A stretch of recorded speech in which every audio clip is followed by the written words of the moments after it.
सुप्रभात बच्चों। आज हम लीलाधर मंडलोई जी के पाठ तंतारा वामीरो की कथा पढ़ेंगे। इससे पूर्व हम इनके जीवन चरित्र पर प्रकाश डालेंगे।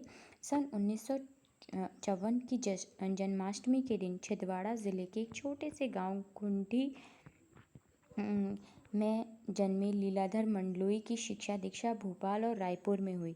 प्रसारण की उच्च शिक्षा के लिए 1987 में कॉमनवेल्थ रिलेशंस ट्रस्ट लंदन की ओर से आमंत्रित किए गए। इन दिनों प्रसार भारती दूरदर्शन के महानिदेशक का कार्यभार संभाल रहे हैं। लीलाधर मंडलोई मूलतः कवि हैं। उनकी कविताओं में छत्तीसगढ़ अंचल की बोली की मिठास और वहाँ के जनजीवन का सजीव चित्रण है। अंडमान निकोबार द्वीप समूह की जनजातियों पर लिखा इनका गद्य अपने आप में एक समाजशास्त्रीय अध्ययन भी है। उनका कवि मन ही वह स्रोत है जो उन्हें लोककथा, लोकगीत, यात्रा वृत्तांत, डायरी, मीडिया रिपोर्टाज और आलोचना लेखन की ओर प्रवृत्त करता है। अपने रचना कर्म के लिए कई पुस्तकों से सम्मानित मंडलोई की प्रमुख कृति है घर घर घूमा, रात बिरात, मगर एक आवाज़, देखा अनदेखा और काला पानी।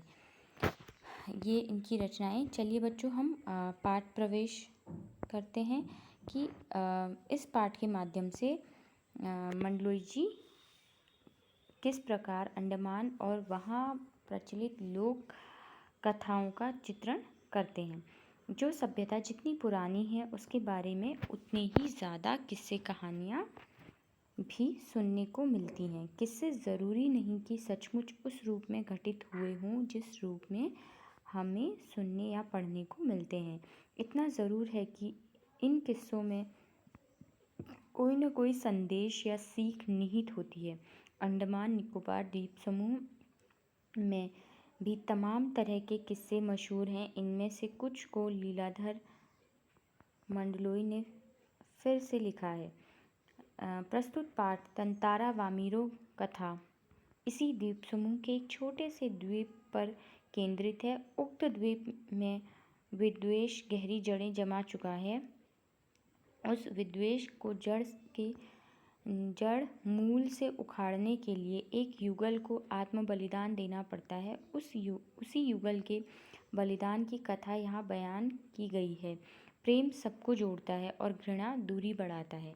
इससे भला कौन इनकार कर सकता है। इसलिए जो समाज के लिए अपने प्रेम का, अपने जीवन तक का बलिदान करता है, समाज उसे न केवल याद रखता है बल्कि उसके बलिदान को व्यर्थ नहीं जाने देता। यही वजह है कि तत्कालीन समाज के सामने एक मिसाल कायम करने वाले इस युगल को उस द्वीप के निवासी गर्व और श्रद्धा के साथ याद करते हैं। यानी कि समय समय पर किसी भी रूप में लोग, चाहे वो युवा के रूप में हो, चाहे वो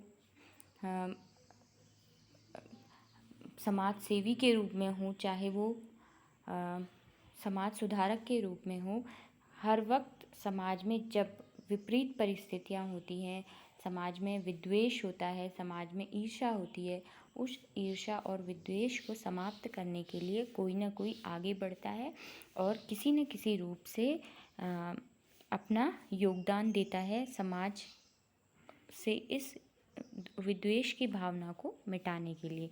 तो यहाँ भी इसी प्रकार तंतारा वामीरो की कथा में भी एक युगल जोड़े ने समाज से उस विद्वेष को मिटाने के लिए स्वयं का भी बलिदान कर दिया, जो कि हम कहानी में आगे पढ़ेंगे।